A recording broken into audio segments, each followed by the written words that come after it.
get better at marketing. It's one thing. That's one goal I need. How to get better at marketing. One to grow the business, of course. One to move out. I've been saying that I'm going to move out. It's not given. Obviously, if I got to pay him some loans, get the loans out the way. Mm-hmm. And just keep getting better at doing what I do every single day. And, of course, grow the podcast. Of course, grow the show. Grow the brand. Right. Establish the brand officially. And get everything official. And really cement ourselves as a powerhouse in the area, not just here, but around the world. Remember when you had time to play video games? You could just sit down all day and like maybe a summer and just play video games all day? Yeah, I had a few of them. Yo, that was the fucking time. And you know what made that time so special, bro? You had time not to worry about shit in order to and like get into this game and actually immerse yourself. That's when you actually have fun. So what was the most fun games y'all played as a kid? Before we get to that, we might can literally answer that question in full on another show, but I want to go off that point, then we can wrap the show up.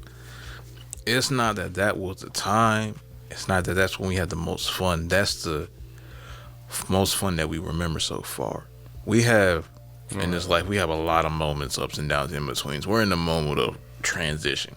Because when you get out of college or you get out of high school, whatever you do, you choose not to go to college, you're in that transitional period of, I have to make this and get out of my parents' situation, or if that person's in that situation. And you're trying to do things that just keep you above water, and you got to get to know the real world. It's like you're not a kid anymore. You can't just sit back and lay on your ass all day, just practice for basketball, practice for sports, or just fuck off, play video games and get ready for school for the next year and say, hey, fuck this school shit.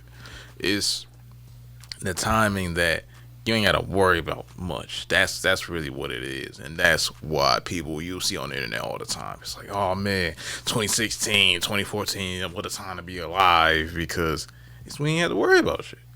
But now you have to worry about things, and now things are more prevalent. You have adult responsibilities, but at the same time, you have the chance to have the ultimate freedom financially, mentally, spiritually. You don't have to worry about going to school. You ain't got to worry about going to work unless you want to work. That's okay. You can be a boss now. Right. And you can actually put yourself and your family and your people that surround you on a journey on another platform that y'all weren't even thinking about as you were kids. So now you have the ability to go to that new thing instead of just thinking about the old times. Fuck the old times. They were there, but fuck them. Because the goal is to have better and bigger things, or whatever you want to aspirate that better is for you. Okay, but I don't agree with that fully. I understand what you're saying. I get it, and it's like you're always gonna have that one consolation that it's gonna be better. Like there's more things to come, but get working an actual 9 to 5, and your perception of fun is warped. It really is. Yeah, that's the problem though. Working a 9 to 5, that's the issue. No, not all cases. It could depend on the 9 to 5. If you're gonna get successful, it's gonna work. Let me elaborate. I get what you're saying. I agree with that. But also, you got a lot of people that don't love what they do. That's the problem. Like 90% of people, and there's nothing they can do about it. Nothing anyone can do about it. That's the problem. They just won't, or they don't know how. This is my entire point for why I said I don't have goals, because you literally said it, and he's saying it now. Like, I have aspirations for what I want to be. I'm going to do this. I'm going to do that. That's not saying a goal. It's not even being a trendsetter. It's making a statement. I'm going to do this. That's it. It's not a goal. I'm going to do this. Just to take that pressure off. Because if you had it then, why can't you have it now? You can still have drive. You can still do, like he said, you're not at a job you like, fuck it. Look to find what you want to do while you're still in the position to be making money. Right, yeah. You know what I mean? But like, take that pressure off yourself, because you got car notes, car insurance, you got phone bills, you got whatever rent you're paying, whether it be to your home or whatever. You got your gas money.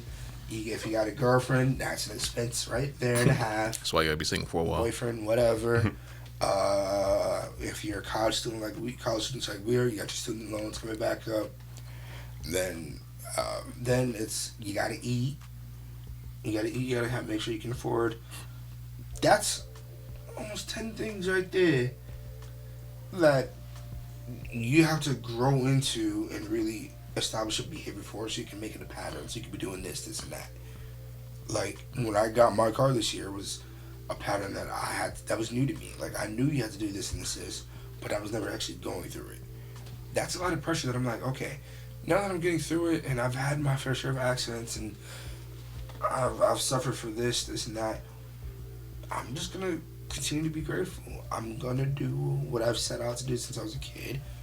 But whichever path gets me there, I'm just gonna do my best to excel on that road.